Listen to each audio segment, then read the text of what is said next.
Vamos a comenzar con esta sesión. Voy a hacer una breve presentación de Yuri Herrera, como normalmente lo hago. Y bueno, en el tercer canto de la Divina Comedia encontramos al asustado Dante a las puertas del infierno. En lo alto de una de ellas alcanza a leer una inscripción de color oscuro que dice: por mí se va hasta la ciudad doliente, por mí se va al eterno sufrimiento, por mí se va a la gente condenada. La justicia movió a mi alto arquitecto, hízome la divina potestad, el saber sumo y el amor primero. Antes de mí no fue cosa creada, sino lo eterno y duro eternamente. Dejad, los que entráis aquí, toda esperanza.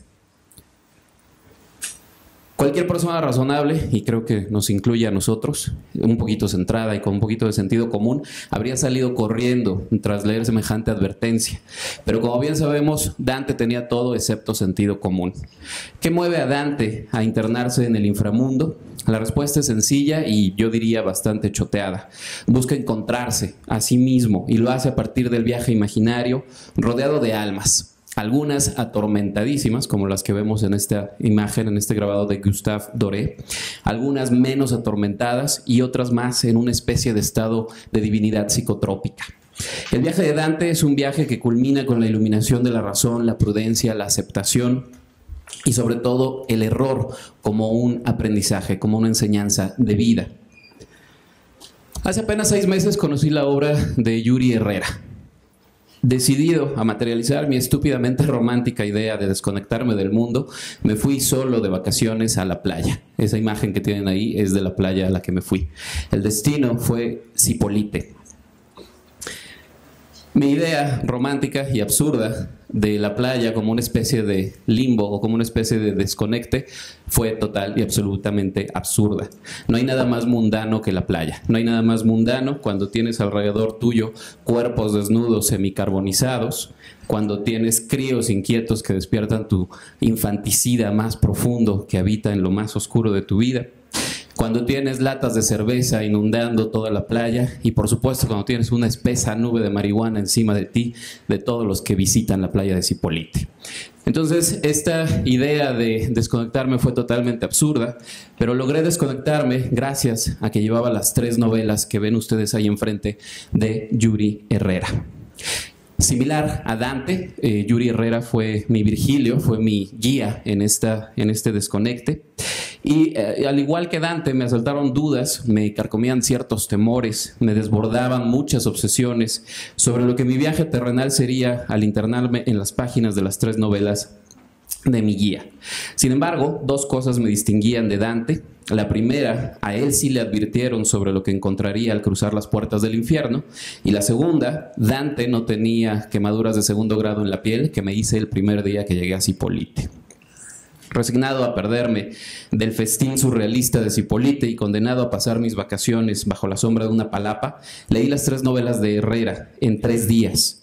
Quiero hacer notar que no hay nada mágico ni hay numerología en estas definiciones del 3 y el 3 y el 3, sino que es lo que me llevó a leer las 3 obras de Herrera. ¿Qué es lo que encontré? Encontré pensamientos, emociones, reflexiones, encontré muchas contradicciones mías, por supuesto, y anotaciones que hice al margen de todas las novelas, inclusive pueden ver ahí los post-its. Pero ¿qué es lo que aprendí? Aprendí 4 cosas, o qué recibí de esta novela. Bueno, primero aprendí a gozar de esta convalescencia, de las tentaciones etílicas que hay en Zipolite, de las tentaciones alimenticias y carnales también. Fue una especie de misticismo, podría decir yo. 2, aprendí a descubrir que una novela inteligente no solo es la que nos sume en aporías rimbombantes y existencialistas, sino que también nos entretiene y en más de una ocasión nos obliga a reírnos con la risa del idiota que se cree brillante porque nadie más ha entendido el chiste excepto él, aunque el chiste lleve mucho de tragedia. 3, aprendí a refrescar mi repertorio de autores contemporáneos que se habían puesto muy densos con su afán de escribir de manera hiperrealista e hiperamarillista sobre nuestras enormes verrugas sociales, es decir, el narcotráfico, la injusticia, el crimen y la lamentable ineptitud política de nuestro país. Aprendí a entender que la palabra escrita no está divorciada de la palabra oral, pues las 3 novelas de Herrera son un exquisito muestrario de palabras, frases, rupturas ortográficas que a muchos puristas de la lengua nos pueden causar cierto escozor, y para muestra les traigo algunas. Jarchar, chiple, buigar, cura que les escame, gustar el dengue, como quien paga una mordida al popocha, muy sacalepunta, huevotes, biznero, hielos, huesos, damitear, hijo de la chingada, desmuertadero, buenos diar, como levar, primero diosar, muy amablear.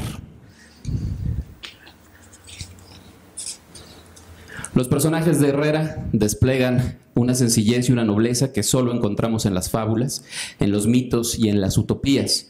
Y esos son alegorías de la ambivalencia humana, seres desprovistos de un nombre que les relacione con cualquier hijo de vecino y que, sin embargo, en su ordinariez radica su grandeza espiritual. En Trabajos del Reino encontramos a Lobo, el artista. En Señales que precederán al fin del mundo, la heroína es Maquina. Y en La transmigración de los cuerpos hallamos al alfaqueque, de quien se dice que, cito, con el tiempo descubrió que lo suyo era navegar con bandera de pendejo y luego sacar labia. Cierro la cita. Protagonistas arquetípicos y humanamente compasivos que no necesitan de un cronotopo específico para ser un reflejo de las complejidades humanas. Los lugares se mencionan a partir de denominaciones rayanas en lo fantástico. Lugares como el Palacio, el Gran Chilango, la Casota, el Corredor de las Caricias, donde se encuentran el Metamorfosis y el Incubo, lugares que no necesitan evidentemente más explicación. En estas tres novelas se habla de personajes que comparten un rasgo, es decir, los protagonistas sirven de mediadores, de puentes entre fuerzas opuestas, de conciliadores en un mundo de violencia, poder, egoísmo, de mensajeros de los desprovistos de voz. En un magistral acto de valentía o estupidez, que a veces son lo mismo, Maquina, la heroína de Señales que precederán al fin del mundo, hace que un policía fronterizo del Gabacho lea en voz alta lo que ella ha escrito. Lo cito a continuación. Nosotros somos los culpables de esta destrucción, los que no hablamos su lengua ni sabemos estar en silencio, los que no llegamos en barco, los que ensuciamos de polvo sus portales, los que rompemos sus alambradas, los que venimos a quitarles el trabajo, los que aspiramos a limpiar su mierda, los que anhelamos trabajar a deshoras, los que llevamos de olor a comida sus calles tan limpias, los que les trajimos violencia que no conocían, los que transportamos sus remedios, los que merecemos ser amarrados del cuello y de los pies. Nosotros, a los que no nos importa morir por ustedes, ¿cómo podía ser de otro modo? Los que quién sabe qué aguardamos, nosotros los oscuros, los chaparros, los grasientos, los mustios, los obesos, los anémicos, nosotros los bárbaros. En estas tres novelas no falta la caricia, el amor y el sexo. Sin miramientos, Herrera le llama coger al coger y hacer el amor a hacer el amor.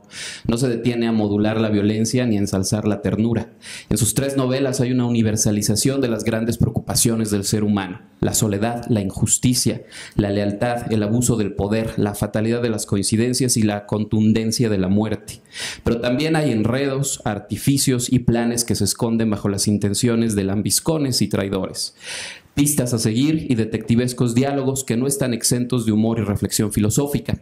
En sus novelas aparecen personajes como la bruja, el joyero, el rey, la cualquiera, la cora, la tres veces rubia, el ñandertal, el señor Q, lo mismo que una epidemia de fondo, una fiesta de narcos, la constante de los charcos de agua negra o el recuento del cruce de la frontera norte. Sus historias no necesitan referentes intertextuales ni barroquismo pop para hacer evidente que se trata de una narrativa contemporánea. No echamos de menos las listas exhaustivas de cantantes, marcas de automóviles, barrios, nombres de ciudades reconocibles, filmes o marcas de cereal. No hace falta detallar rasgos o amplificar detalles ambientales para darnos cuenta que en las novelas de Herrera prolifera la condición humana sin máscaras, sin trucos literarios o estrambóticas historias. Su respeto por la vida es tan devocional como su respeto por la muerte.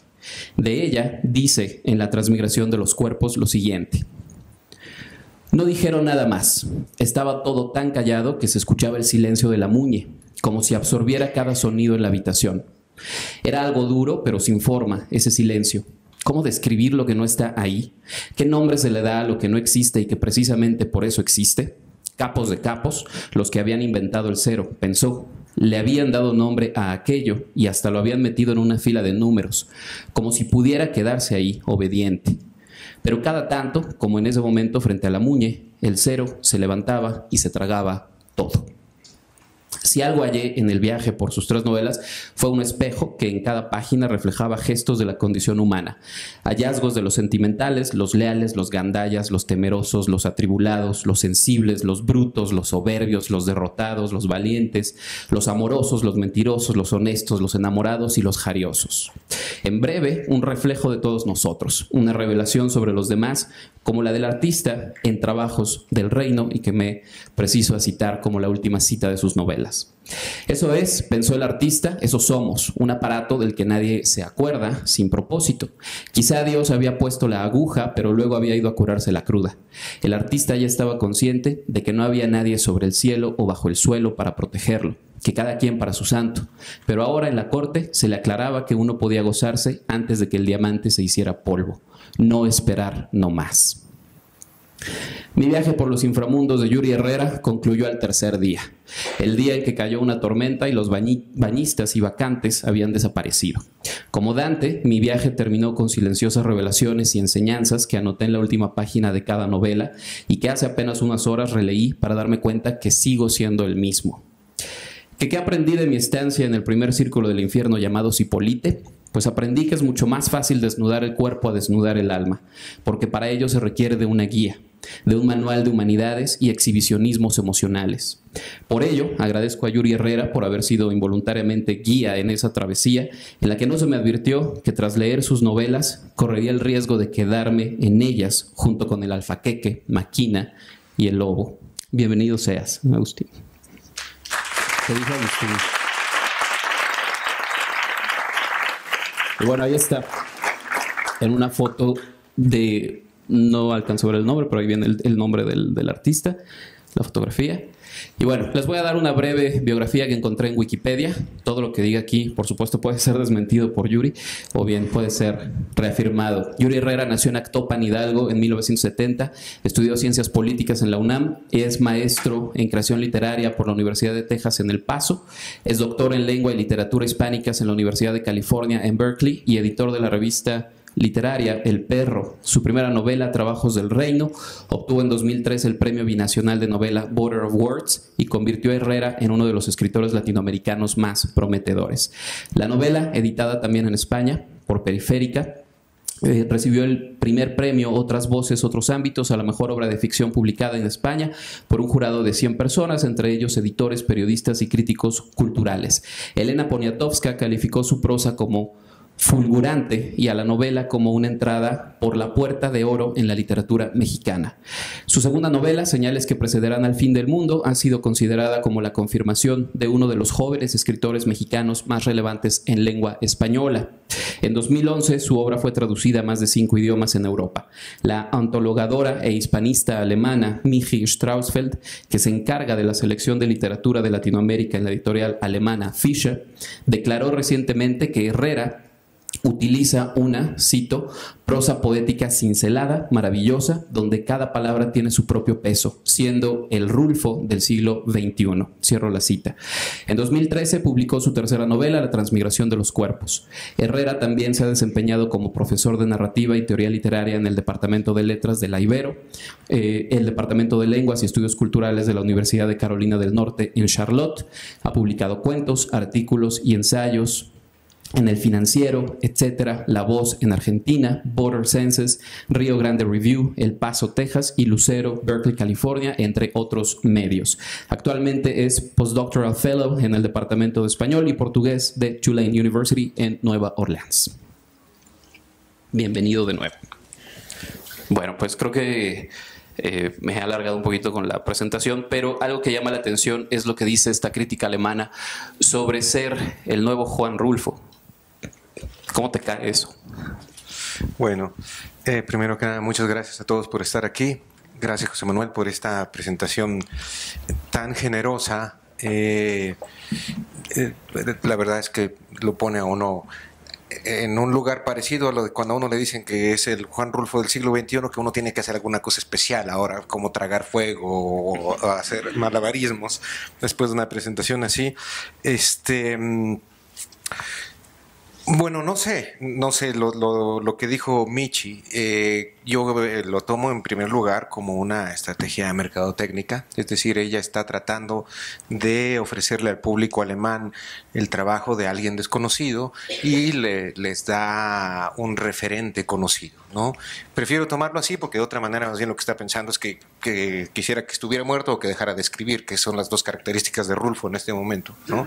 Entonces, yo lo tomo bien, es como un gran honor ser comparado con Rulfo y al mismo tiempo es una cosa extraña. Lo que yo siempre digo es que Rulfo es como una estatua en el centro de la plaza, es alguien que no se puede evitar, es decir, te guste o no te guste esa estatua de una persona sobre un caballo en medio de la plaza, uno circula alrededor de la estatua, uno se queda de ver con alguien al pie de la estatua, uno se orina un día al pie de la estatua, en fin, como sea, uno es modelado por lo que hace esto. Y así es Rulfo para nosotros, ¿no? Es decir, para todos los que escribimos, para todos los que nos gusta la literatura, Rulfo es alguien que nos ha modelado. Para mí ha sido importante, aunque no ha sido alguien que conscientemente haya yo tratado de seguir, digamos.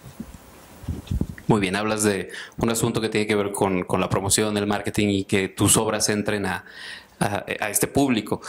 Algo que también me ha llamado la atención de tu obra, de estas 3 novelas, es que han sido publicadas en México, pero la mayor proyección la has tenido a partir de una publicación en España. ¿Por qué publicar fuera de las fronteras? ¿Cuáles han sido estas razones? Bueno, Trabajos del Reino apareció originalmente en 2004 en Tierra Adentro, en una edición muy bonita, porque me gané el Premio Nacional de Novela Joven, con una portada de un pintor tamaulipeco que se llama Ricardo Delgado Herbert, un pintor verdaderamente muy talentoso que ha hecho buena parte de su obra alrededor de la cultura del crimen organizado, sobre todo en el norte del país. Esa es una edición que a mí me gusta mucho, que fue distribuida en todas las librerías de Tierra Adentro y que fue distribuida en muchas bibliotecas públicas, pero que tuvo muy escasa distribución comercial, ¿no? Entonces, una comparación que yo siempre digo, en sus primeros 4 años de vida, este libro tuvo 4 o 5 reseñas, de las cuales 2 fueron escritas por amigos míos, ¿no? Entonces es un libro que fue estruendosamente ignorado, digamos, ¿no? Por un buen rato. Y en el 2008, un amigo que estaba viviendo en España, que estaba haciendo una maestría en edición, me dijo: hay una nueva editorial pequeñita que está buscando autores, ¿te parece si les muestro tu libro? Le dije: absolutamente, ¿no? Yo hubiera estado dispuesto a publicarlo aunque fuera en mimeógrafo, ¿no? Simplemente yo no quería que se perdiera.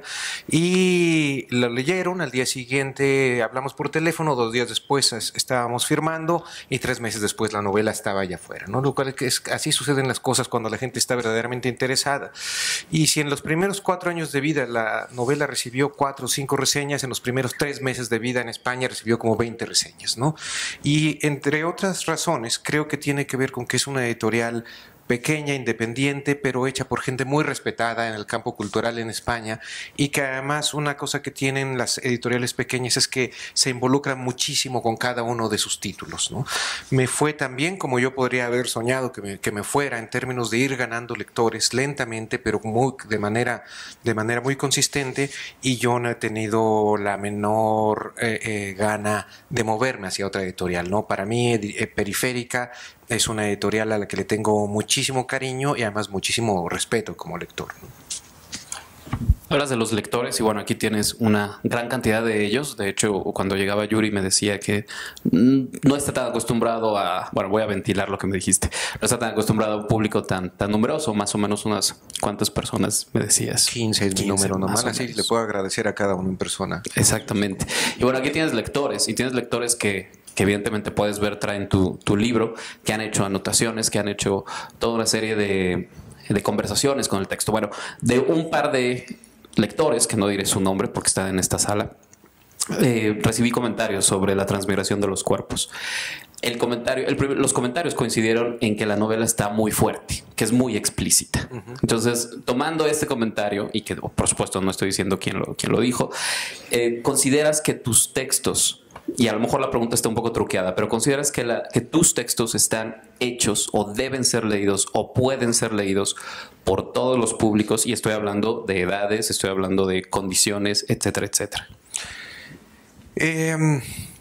Una de las obras fundamentales de la literatura occidental es la historia de un tipo que se acuesta con su madre, mata a su padre y después se saca los ojos, ¿no? Es el Edipo.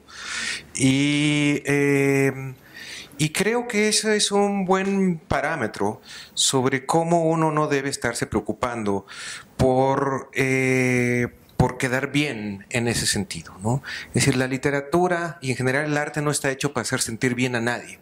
En todo caso está hecho para que entiendan cómo es que otros se sienten mal, o para complejizar un poquito más esto, para darle matices a estos extremos maniqueos entre estar bien y estar mal, ¿no?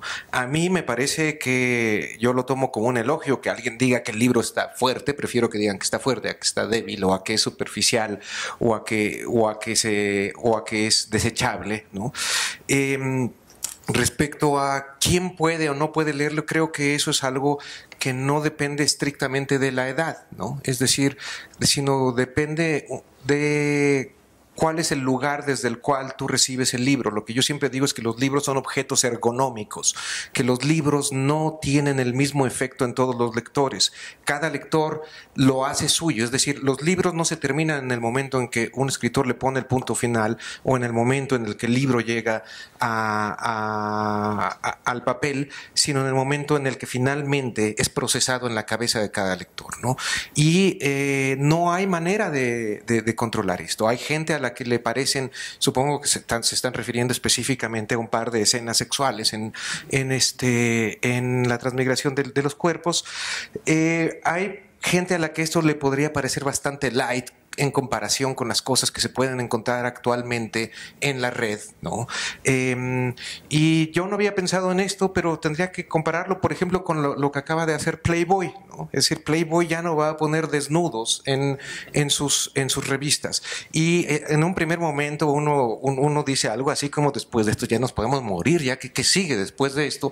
Pero después yo entendí perfectamente, claro. Es decir, hubo un momento en el que esos desnudos eran una provocación y eran una manera de romper ciertos tabús culturales, sobre todo en Estados Unidos. En este momento ya no hacen nada esos desnudos, es decir, es un poquito más provocador ese espacio que dejan ahí cubierto por la ropa. Entonces, para mí, esas escenas son necesarias en función de lo que está sucediendo en el libro, y es un libro en el cual la trama sucede en una ciudad acosada por la muerte, acosada por el miedo, y donde esto funciona como una pulsión de vida ante lo que está sucediendo afuera del edificio. Y para mí era importante decirlo de esta manera directa, no para escandalizar, porque yo creo que no escandaliza, ¿no? Sino justamente para poner el contraste lo más claro posible entre estos cuerpos buscándose y encontrando la vida frente a los cuerpos abandonados y siendo arrastrados afuera en la calle, ¿no? Pero en todo caso, no era para ofender a ese lector anónimo o lectora anónima. No pasa nada. Ya lo vivirán.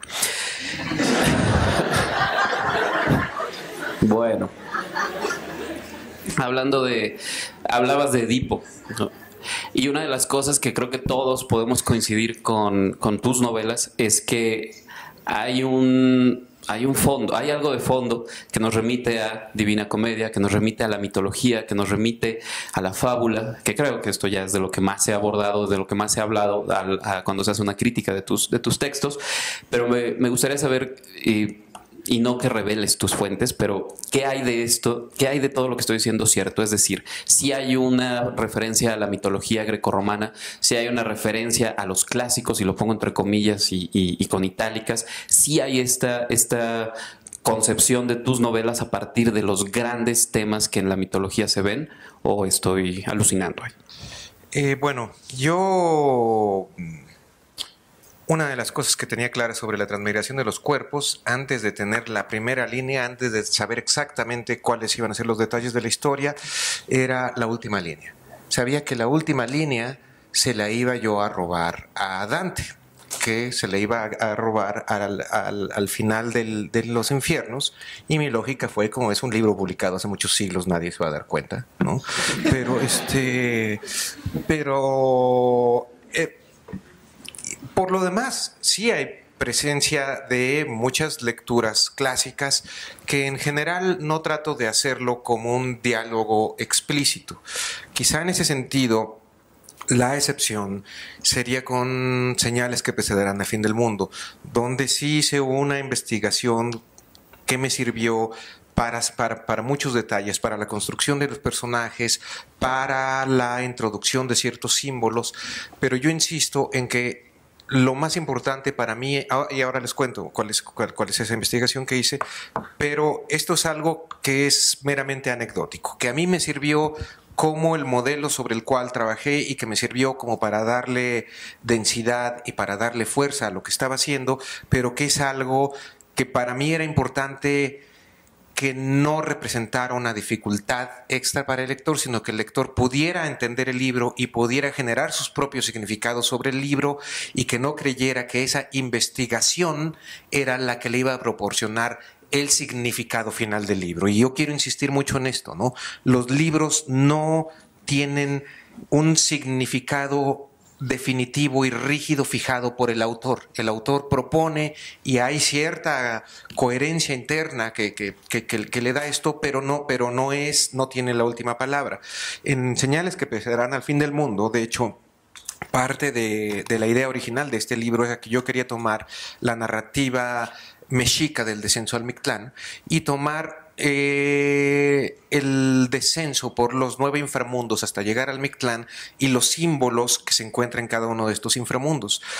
Yo no tengo una idea clara sobre el significado de esta narrativa, creo que nadie lo tiene porque son rastros que nos quedan de una civilización desaparecida. Lo que a mí me interesaba hacer era tomar esa narrativa y convertirla en un objeto encontrado y ponerla dentro de un contexto distinto. Les voy a poner un ejemplo, ¿no? Por ejemplo, mi padre hacía mucho estas cosas de ir a bazares, iba a la Lagunilla, iba a distintos lugares, se encontraba algo raro y lo traía a la casa y le daba otro uso. Por ejemplo, hay una mesa en mi casa que era una ventana, y entonces a la ventana le puso patas y quedó como una mesa. Y de algún modo, esa mesa de algún modo sigue siendo ventana, y algo nos trae de ese mundo en el que se originó. Eso era mi objetivo al traer esta mitología mexica acá. No tenía exactamente una idea de cómo iba a funcionar, pero sabía que tenía una fuerza que de algún modo se le iba a transmitir a mis personajes. Voy a decir muy rápidamente qué consiste esta mitología. Yo investigué, fue una de las cosas para las que me sirvió estar en el doctorado, que pude tomarme el tiempo para investigar todas las fuentes posibles que existieran sobre la mitología del descenso al Mictlán. Entonces, bueno, hay varias versiones, pero de manera muy general la cosa es esta. Entre los mexicas, usualmente conocidos como los aztecas, había 3 lugares a donde se iban los muertos. Uno era el Huicactonatiuh, a donde se iban los guerreros y las mujeres que morían de parto, porque se consideraba que las mujeres que morían de parto morían a mitad de una batalla y que además morían con un prisionero adentro. Y este lugar era un lugar donde se la pasaban disparando flechas al sol, ¿no? Era como una actividad muy entretenida o algo. Estaba el Tlalocan, que era el lugar a donde iba toda toda la gente que moría de muerte por agua, ya fuera ahogados o por hidropesia o hidropesía. Y un lugar donde había mieles y donde al parecer también se le pasaba muy bien.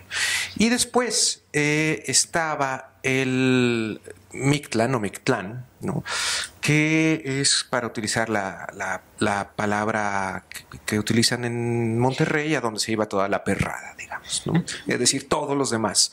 Y lo que se llamaba la muerte telúrica. Y muerte telúrica, muerte de la tierra, era ya sea muerte por enfermedad o por accidente o por vejez. Y para llegar a este lugar se tenía que pasar por 9 inframundos. Y en las distintas fuentes que tenemos hay más o menos concordancia entre los nombres de estos inframundos. Y lo que a mí me interesaba es que aunque tú ya no existías, de algún modo había algo que conservabas de ti mismo que te habilitaba como individuo para ir atravesando cada uno de estos inframundos, y en cada uno de estos inframundos ibas abandonando un poco de tu humanidad.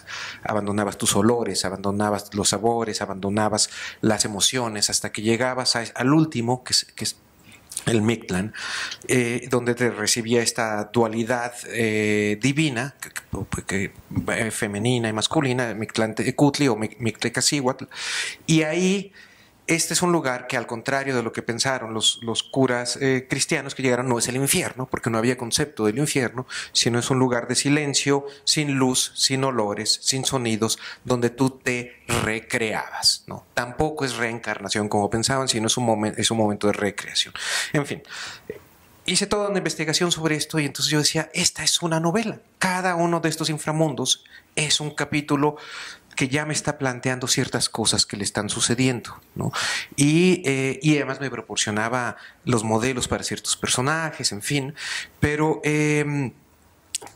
quería que pudiera ser leído tal vez como el viaje de un muerto, pero tal vez solo como el viaje de una persona que está yendo al otro lado y que en ese viaje se recrea a sí mismo, que es una cosa que le sucede a muchísimos migrantes que tienen que abandonar a su familia, a su país, a su lengua, su identidad, y que literalmente para muchos, sobre todo antes, esto era una especie de fin del mundo, ¿no? Porque no podían regresar. Y entonces, digamos, ya me extendí mucho, pero este es el único libro en el que muy claramente sí hay una base en la investigación, y en los demás tiene que ver más bien con muchas lecturas mías que traigo a veces inconscientemente a la escritura. Inclusive han mencionado Shakespeare por ahí. Sí, claro, bueno, Shakespeare es alguien que me gusta muchísimo, y ahí, bueno, hay algo de presencia en el primer libro y en el tercero, pero no son alusiones directas, digamos, no son citas, ¿no? Sino más bien son cosas que tengo ahí presentes. Muy bien, ¿les parece si hacemos preguntas de parte de ustedes para no monopolizar? Bueno, ¿quién tiene preguntas? Bueno, vamos 1, 2, 3, 4, 5, 6. ¿Ok? Siempre hay que rogarle a la gente para que haga preguntas. Estoy asustado de que 7, haya surgido 8. Ok, bueno. A ver, ¿dónde está el primero? El primero, vaya, por favor. Gracias. Hola, mi nombre es Juan Fernando, alumno de Derecho. Muchas gracias por estar acá. Es un gusto para todos nosotros. Mencionaste al principio de tu intervención que usted no escribe con el fin de cumplir como que una cuota social, o sea, usted escribe... No es lo que dije exactamente. Bueno, sí, pero básicamente esa fue como la idea, ¿no? Textualmente, la verdad, no me acuerdo cómo lo dijo. Entonces, tengo una duda, la verdad, yo también estoy de acuerdo con que lo que uno escribe y lo que el artista hace no debe cumplir con un estándar ya establecido en la sociedad. Pero considerando, como mucha gente lo considera, por ejemplo, los narcocorridos o novelas como Escobar, el patrón del mal, que lo que hacen es plasmar actos de violencia y todo lo demás, y en el cual muchas leyes, por ejemplo, ya se pasó una ley en la cual un estado mexicano no pueden pasar en la radio los narcocorridos. ¿En qué punto cree usted que ya el arte tiene una como responsabilidad en lo que está plasmando en su arte?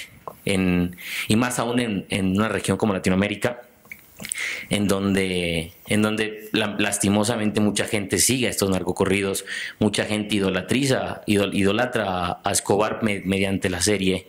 Entonces, una región latinoamericana que se ve muy manipulada por esto de la violencia. Entonces, ¿hasta qué punto cree usted o no cree que tiene ninguna responsabilidad el artista en lo que plasma en sus obras?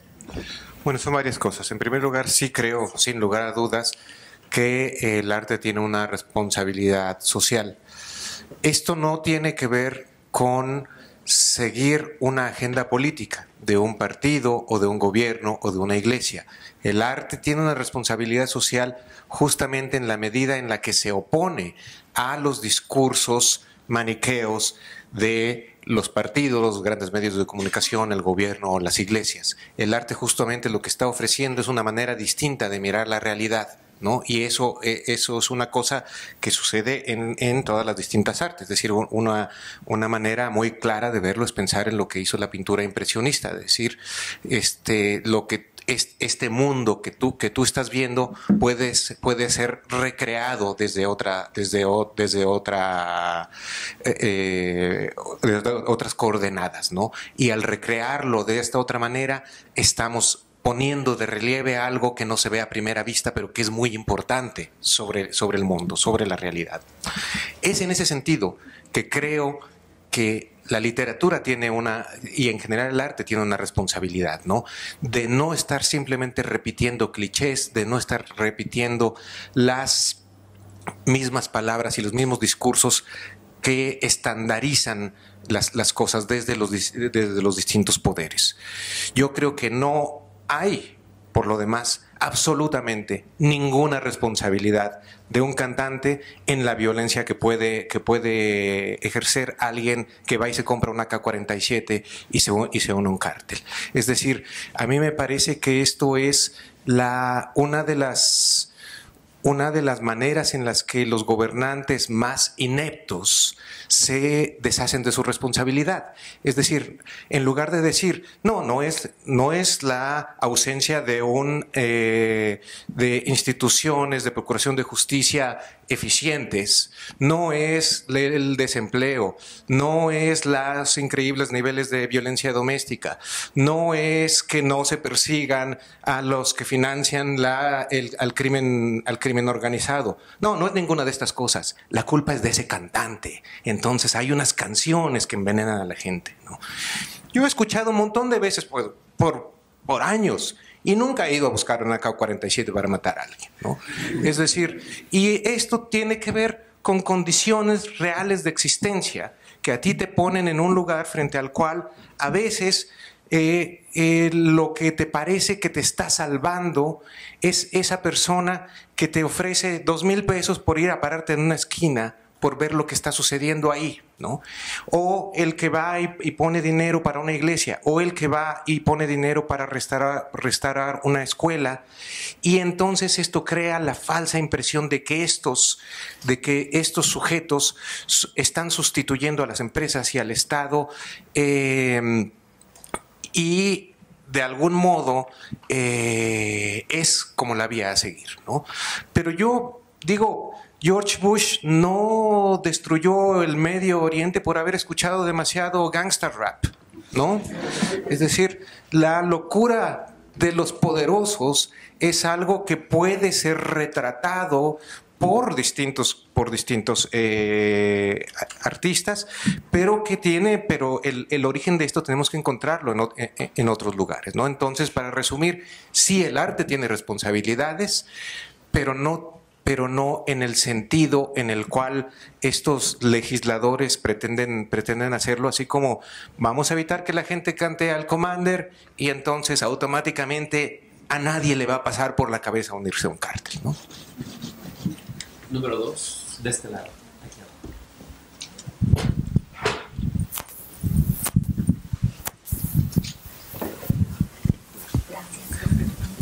Sí. No te preocupes. Tenemos alumnos de prepa, sé que se tienen que ir, pero perdóname.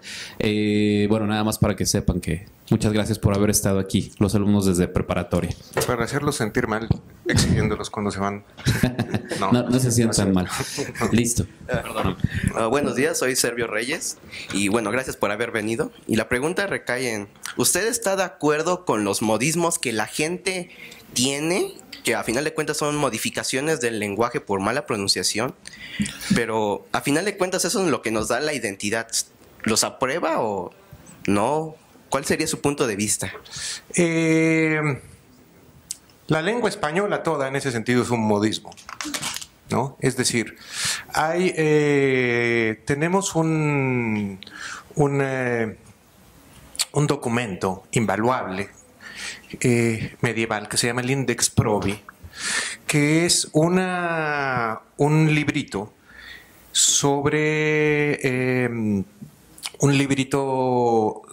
sobre cómo se escribe y se pronuncia el latín. Y entonces alguien en algún momento se puso ahí al lado a escribir, a decir, la gente no dice domus, sino dice casa. Bola de gente que no sabe pronunciar y que inventa estos modismos.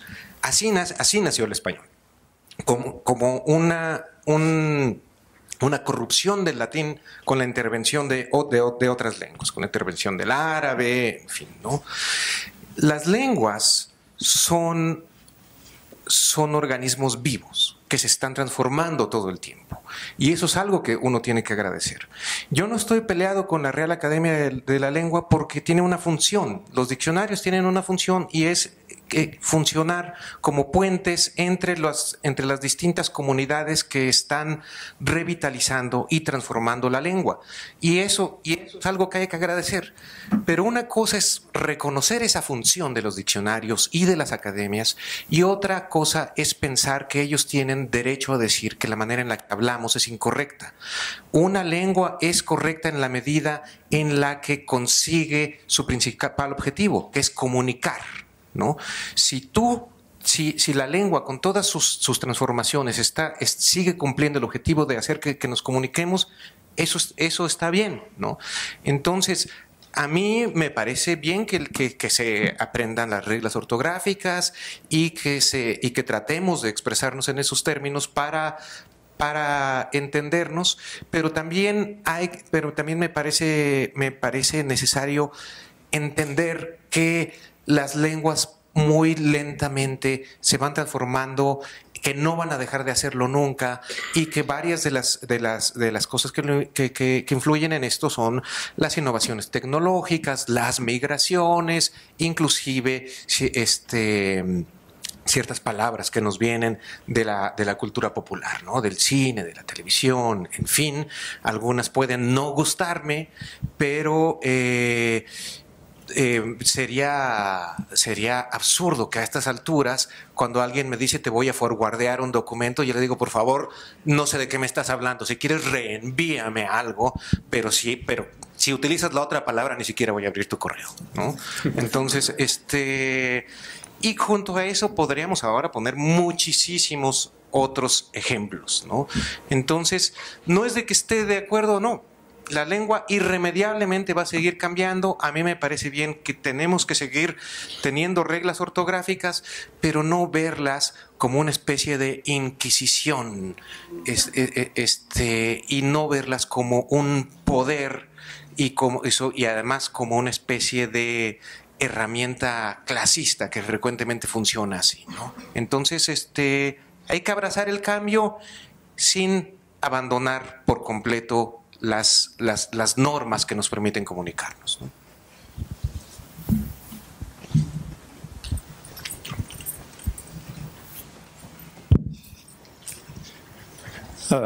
Bueno, buenos días. Bueno, sí. Tengo un comentario y una pregunta.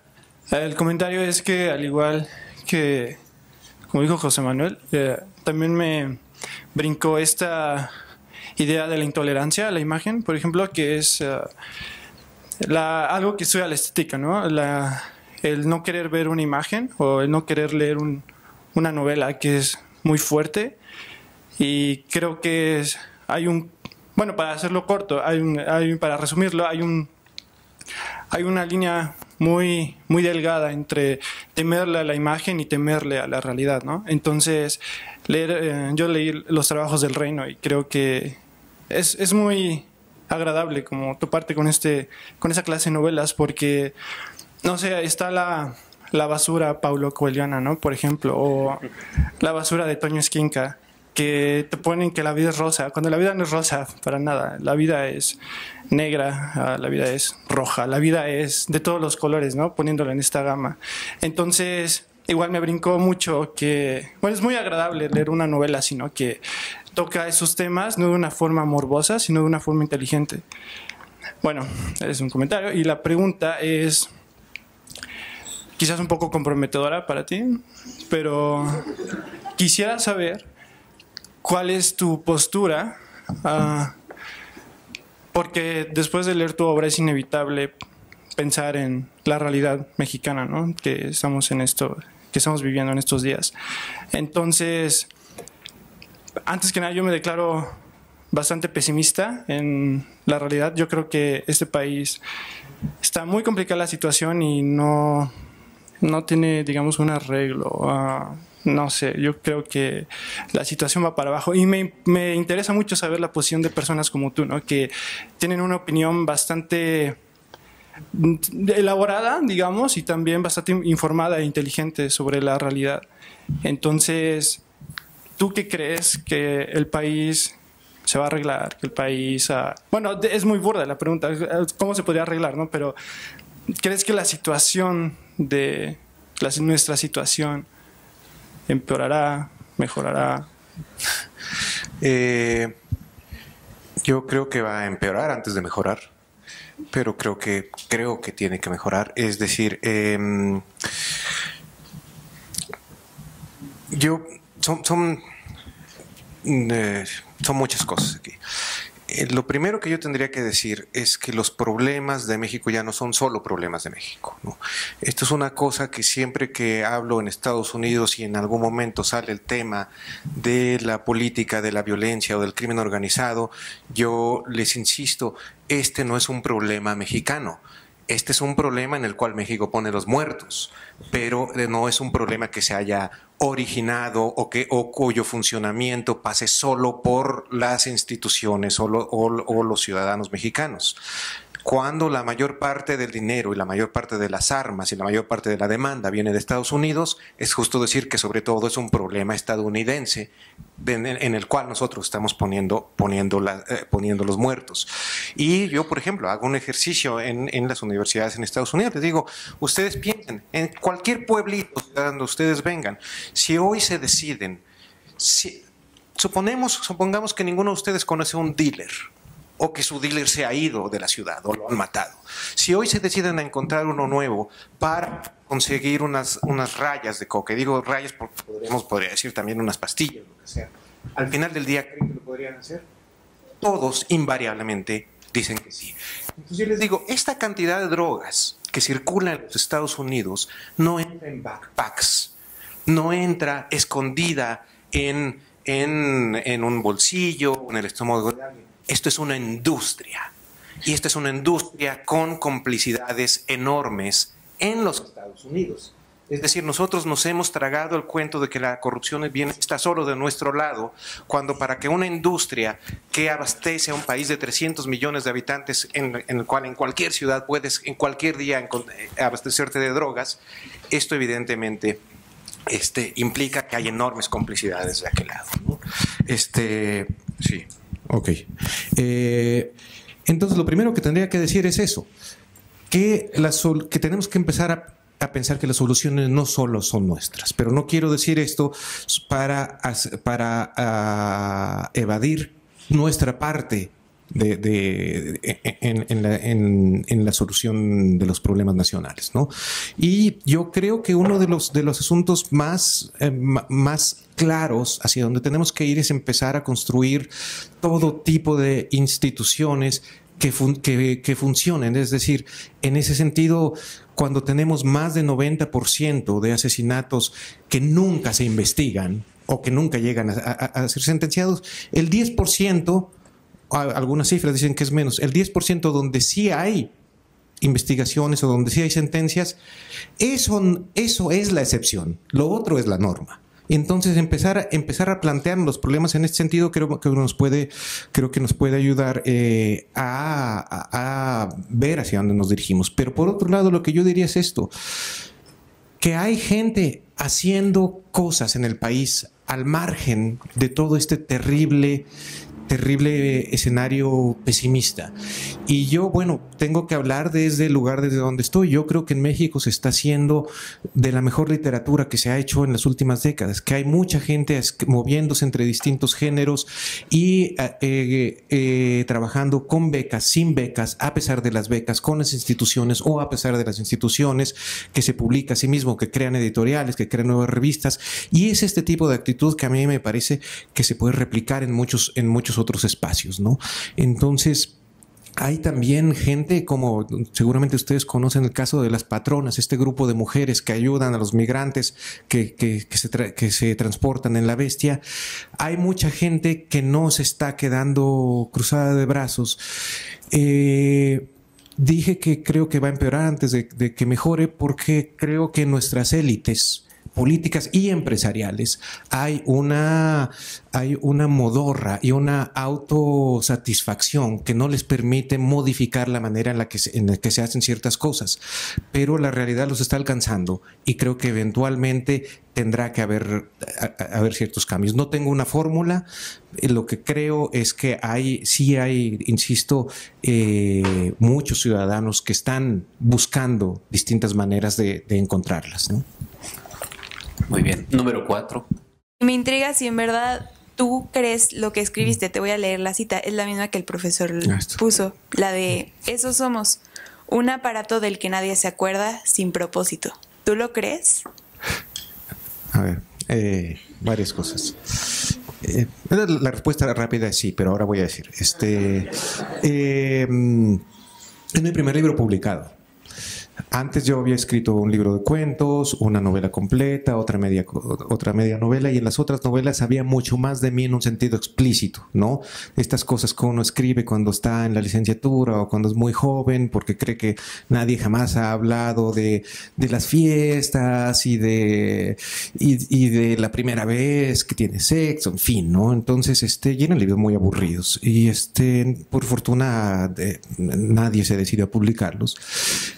Y eran muy aburridos porque no había mucha mediación entre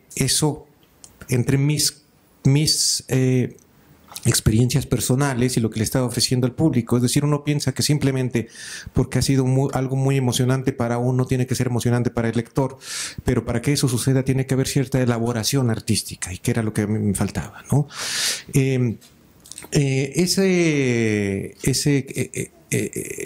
Ese fragmento, esa frase que leíste, digamos, no necesariamente tiene que ser un reflejo de lo que yo pienso.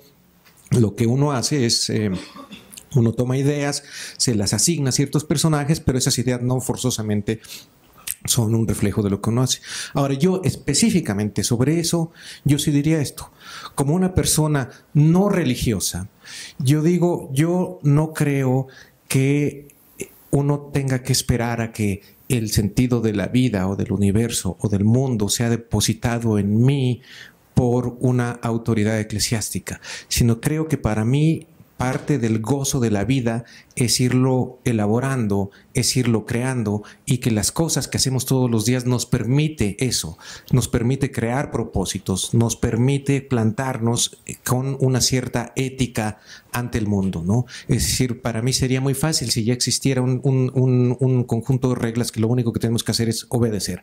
A mí me parece que justo lo que nos da nuestra posición ante un universo indiferente es que nosotros somos la resistencia ante eso, que nosotros somos los que creamos ética y que creamos las nociones de belleza y de placer y de solidaridad y de empatía. Y en ese sentido, a mí me parece que eso es una responsabilidad y que puede ser un gozo también, ¿no? Nunca me había metido en esta cosa tan esotérica porque no me lo habían preguntado directamente, pero bueno, gracias. Muy bien. Número 5.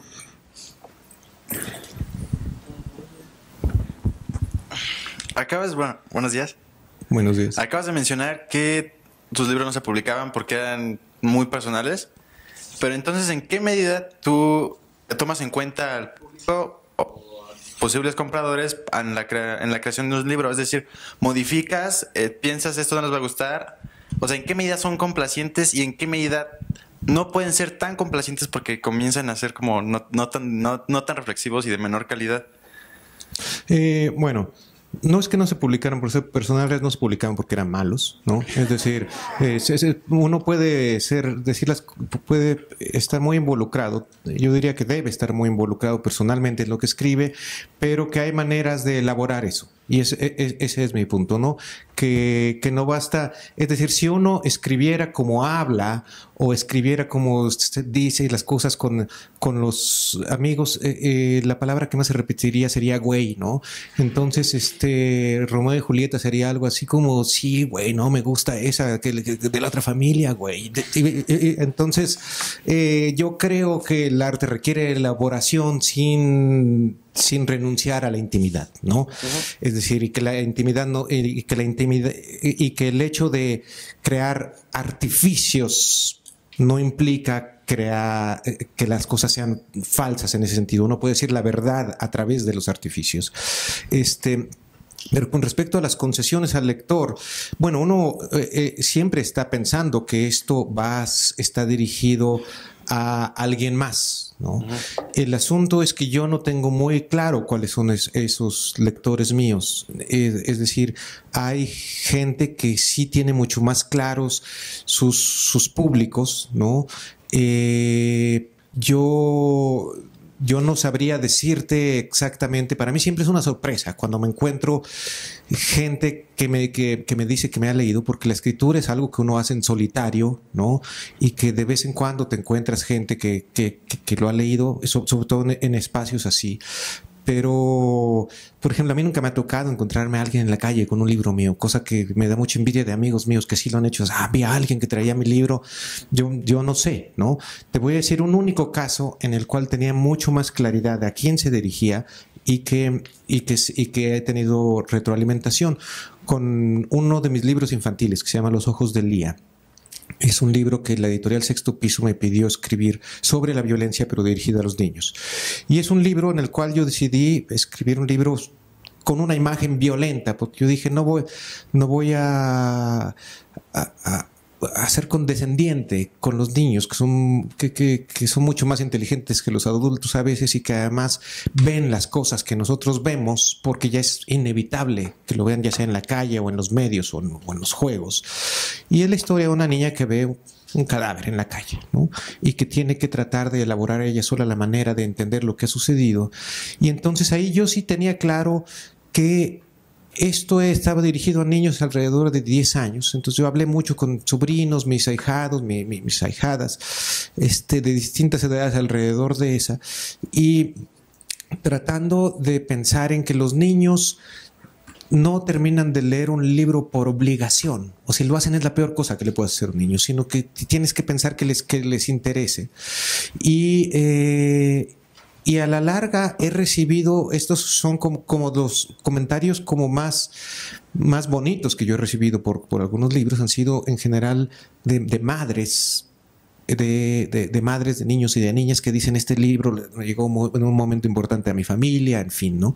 No sé si eso se pueda considerar una concesión o más bien estar pensando en la naturaleza específica de este texto.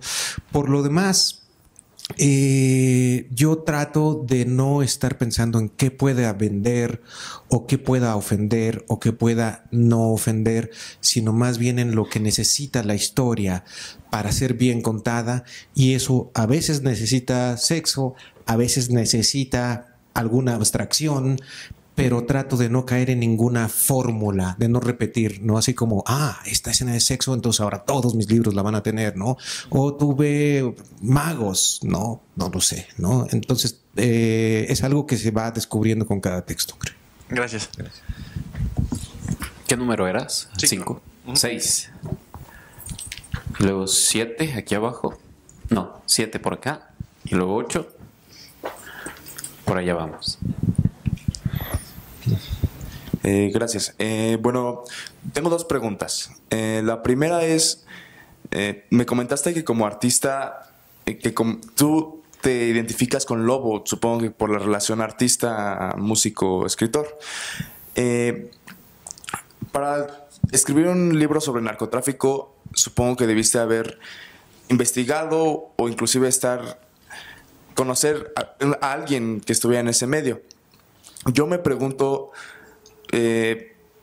si tú estuvieras en la posición del Lobo, si un narcotraficante te pidiera que escribiera su biografía, ¿tú lo harías? No, a ver, son dos cosas. Cuando me preguntaste, yo te dije que una de las cosas que digamos que ese personaje tenía algunas cosas mías y lo tiene en distintas maneras, ¿no? En ciertas reflexiones sobre el lenguaje, ciertas reflexiones sobre el poder e inclusive en ciertas maneras de plantarse frente a las mujeres, frente al oficio, en fin, ¿no? Pero se me pasó hasta que te fuiste y pensé, dije, no, pero claro, si yo tuve también otro modelo muy claro, que no es alguien que quería copiar, pero sí era alguien que tenía en mente, que se llama Chalino Sánchez, que si ustedes no saben quién es Chalino Sánchez, échenle un ojo, es un corridista de los que empezó de algún modo a cristalizar la imagen del corridista asociado al crimen organizado. Chalino es un tipo que tenía una voz muy mala, pero era un letrista muy eficiente, ¿no? Y en algunas de ellas yo diría un buen poeta. Y él estuvo en la cárcel por una cosa menor. Y ahí se puso a tocar la guitarra y a empezar a cantar canciones, y cuando salió empezó a ganarse la vida yendo a los bares, y entonces se acercaba con alguien y le decía, ¿tú cómo te llamas? José Manuel. ¿De dónde trabajas? En el TEC. Entonces, ¿y qué haces? No, pues me gusta ir a Cipolite. Y entonces iba y escribía algo y decía el corrido de José Manuel quemándose en Cipolite, ¿no? Y regresaba y le daba un cassette. Entonces, ¿cuánto me das por esto? Pues 50 pesos, ¿no? Y así empezó a hacerlo más y más. Hizo un disco, hizo otro, empezó a hacer un fenómeno y empezó a sentirse y empezó a hacer canciones sobre criminales, y empezó a sentirse que él era parte de eso, que es una cosa que sucede muy frecuentemente. Sucede muy frecuentemente en muy distintos espacios, desde los que se sienten que ya son narcos hasta los escritores. Pensemos en el sexenio de Salinas, que son cercanos al poder y que ya se sienten como poderosillos, ¿no?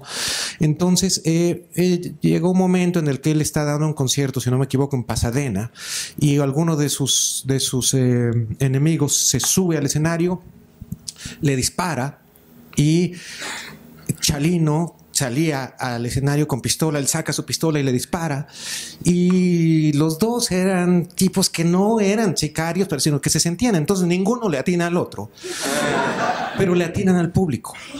Entonces él sale corriendo, se va a México y lo levantan como 3 días después, y bueno, ahí se acaba la historia, ¿no? Pero entonces es un tipo humilde que súbitamente encuentra cierto respeto para sí mismo en esto, ¿no? Entonces, bueno, era uno de mis modelos.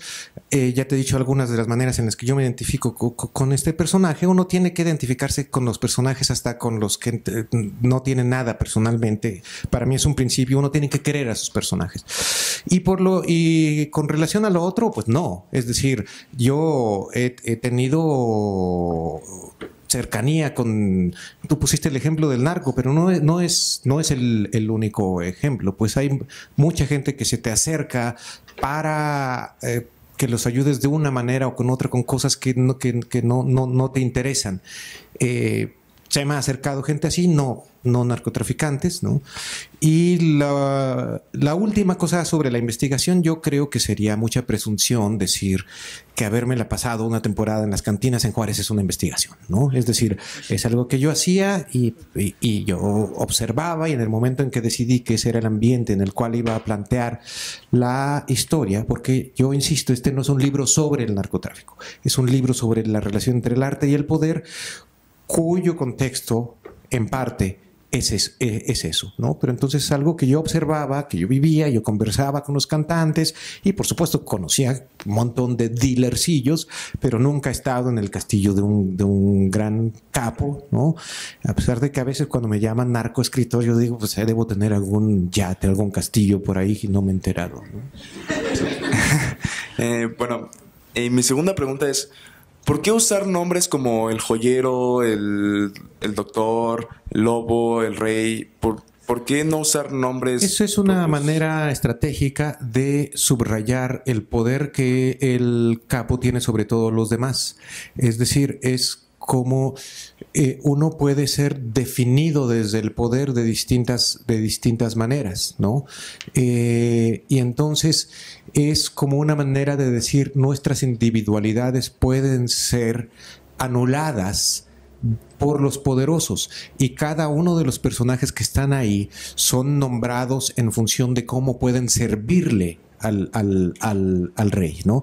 Y entonces casi todos, no todos, pero algunos de ellos eventualmente empiezan a rebelarse ante el rol rígido en el que lo han puesto. Notablemente Lobo, que él se asume como artista solo porque el otro lo ha llamado artista, y las mujeres que eventualmente se van porque solo son puestas en este rol específico de servidumbre, digamos, ¿no? Ok, muchas gracias. Tenemos 10 minutos para las últimas preguntas.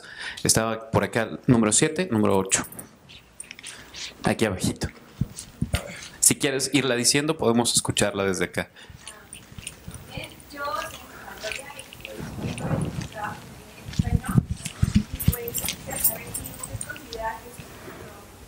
Gracias.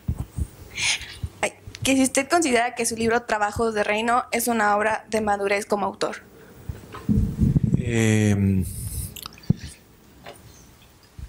No sé, diría que no. Es decir, yo recuerdo cuando estaba yo presentándolo en Francia y una profesora ahí levantó la mano solo para decirme: me gustó mucho su libro, pero es evidente que usted estaba aprendiendo apenas a escribir novelas, ¿verdad? Entonces,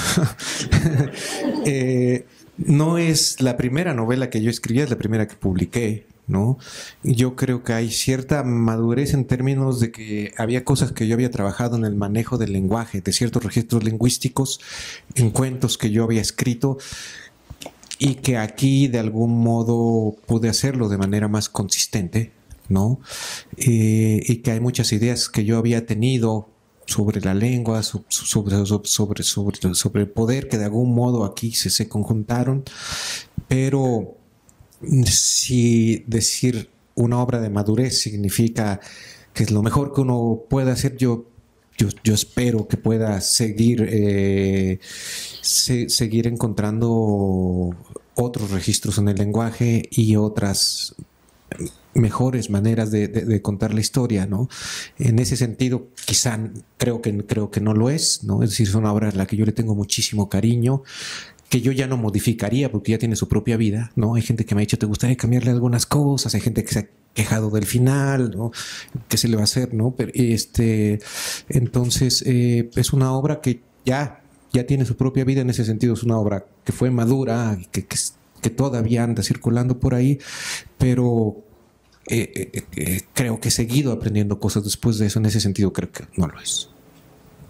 Gracias. Muchas gracias. Por aquí. Mi pregunta es similar a la que hicieron Es en función a los nombres que están en función en Trabajos del Reino al rey.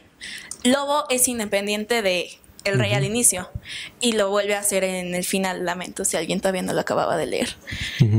Entonces, Lobo, ¿por qué ese nombre? ¿Qué significa lobo? ¿Y por qué la cualquiera en el final no retoma una identidad del mismo modo? Sigue siendo en función al rey. Bueno, ella también cambia hacia el final. Exacto. Sí, es decir, ella deja de ser eso y tiene un nombre que es nada más ella. Pero el nombre de lobo es una de esas cosas que honestamente son una de esas cosas que son como pura intuición, ¿no? Yo sabía que tenía que darle un nombre distinto al cual iba a renunciar temporalmente mientras el rey le dice: no, olvídese de su nombre, usted es esto para mí, nada más, ¿no? Y yo quería un nombre que fuera como simple y que fuera a la vez que tuviera peso, ¿no? Y en retrospectiva, no te voy a decir que esto yo lo pensé cuando ya estaba planeando la novela, cuando lo estaba escribiendo. En retrospectiva, yo he pensado, porque esto me lo han preguntado mucho, lobo a lo mejor tiene que ver con la idea de que es un animal solitario y que es un animal que se sabe defender, pero no hay, es una de muchas cosas en las cuales no tengo una explicación como totalmente elaborada, sino que era más bien como una intuición, y que es una cosa que yo reivindico mucho a la hora de escribir, ¿no? Que hay cosas, que hay intuiciones a las que debes obedecer. Y lo otro, sí, al final la cualquiera deja de ser la cualquiera y ya al final, las últimas páginas solo se llama ella, ¿no? Pero bueno, te digo, son cosas que voy descubriendo a veces sobre la marcha. Gracias. Muy bien. ¿Había una última pregunta? ¿O ya no la? Sí. Desde allá con tu voz. Bueno, me llamo Neftalí y leí Trabajos del Reino. La pregunta sería, ¿tú al escribir en qué te motivas? ¿Cuál es tu inspiración? Porque, bueno, se ve que a pesar de que puedes contar un poco de la historia de Chilino, me llama la atención cómo escribes, como en mi opinión personal, escribes como natural, tratas de reflejar la realidad, pero ¿qué es lo que te inspira? Son distintas cosas. En cada libro hay lo que yo llamo un núcleo a partir del cual prolifera lo demás. En Trabajos del Reino es la tensión entre un hombre poderoso y un artista. En Señales que precederán al fin del mundo es la experiencia transformadora del viaje. En la transmigración de los cuerpos es una atmósfera en la cual tienen que sobrevivir todos. Y las cosas, digamos, que a mí me mueven en cada libro dependen de eso, pero hay pequeñas cosas. Por ejemplo, hay este fragmento en Trabajos del Reino, en el cual es como su fascinación ante la palabra empresa, ¿no? Cuando el periodista le regala los libros y él está ahí, y yo trato de reproducir sensaciones que yo he tenido de esa manera. Entonces, yo voy tomando notas todo el tiempo, esté donde esté. Tomo notas de distintas cosas, de palabras que me gustan, de historias que me emocionan, de objetos que me parecen interesantes, y eventualmente, conforme yo voy pensando en las historias que me gustaría contar, en los proyectos que quiero realizar, yo digo, esto me sirve para esto, ¿no? Entonces, no hay una sola fuente de inspiración, ¿no? Son como pequeñas cositas que se van acumulando y que se ordenan cuando ya tienes un proyecto más o menos claro, ¿no? Gracias. Muy bien. Y bueno, la última y nos vamos. Hola, bueno, yo leí Señales que precederán al fin del mundo. Y te quería preguntar, ¿por qué usas, digamos, el verbo harchar en vez de y se fue y me fui? Todo el tiempo es y harchó y harché y... O sea, no entiendo por qué haces ese como cambio de verbo. Me van a tener que tener paciencia aquí.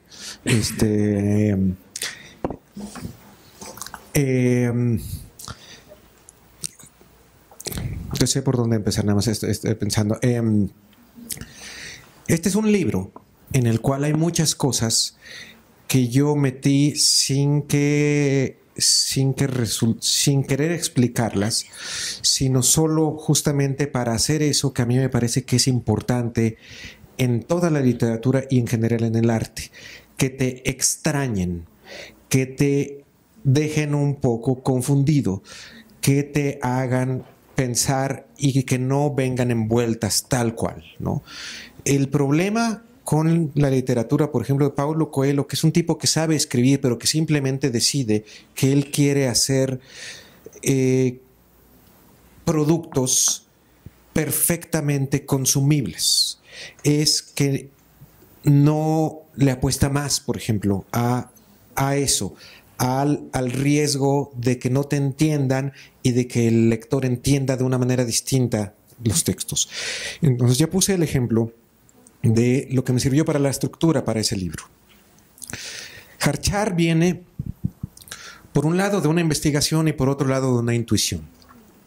Las harchas son unas composiciones líricas, son fragmentos de poemas que se encuentran en poemas árabes en el siglo XIII, en lo que en ese entonces era lo que ahora es la península ibérica, pero que todavía era territorio musulmán.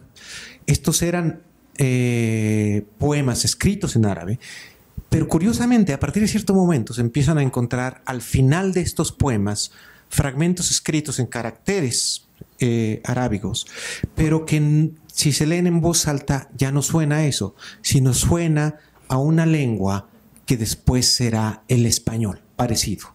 Y frecuentemente esos fragmentos son una voz femenina despidiéndose, y esos fragmentos están al final del poema, son la salida del poema. Y yo estaba ahí y yo dije, esta palabra es un poco el resumen de mi libro. Resume una situación en cambio, es decir, porque en Señales es un personaje que se está transformando, es una lengua que se está transformando, es una voz femenina, y dije, lo voy a utilizar y no le voy a explicar a nadie. Simplemente lo voy a utilizar para que el lector piense, hay algo en la idea de salida que no puede ser expresado solo por la palabra salida, y porque además la salida que ella está realizando, la salida de su cultura, de su lengua, de su país y eventualmente de su vida, es algo un poco más complejo que un simple cruce. Entonces era una apuesta a este momento de incomprensión y a que cada lector pudiera reconstruirlo por sí mismo. Entonces, bueno, gracias. Perfecto. Bueno, pues son las 11:25 en punto. Muchísimas gracias, Yuri Herrera, por haber estado aquí, por habernos traído tu literatura, tu narrativa. De verdad, los que han leído solo un libro de Yuri, les recomiendo, y no lo digo porque esté aquí el autor ni porque me haya pasado una lana ni nada, para nada, pero les recomiendo, no, por supuesto que no, les recomiendo mucho las otras dos lecturas, las que no hayan concretado. Aquí en Porrúa, en la librería que tenemos, hay algunos, pero en el Fondo de Cultura Económica, que a veces no es muy económica, encuentran todos sus textos. Entonces, Yuri, muchísimas gracias. Muchas gracias a todos. Ha sido un placer y gracias a ustedes también.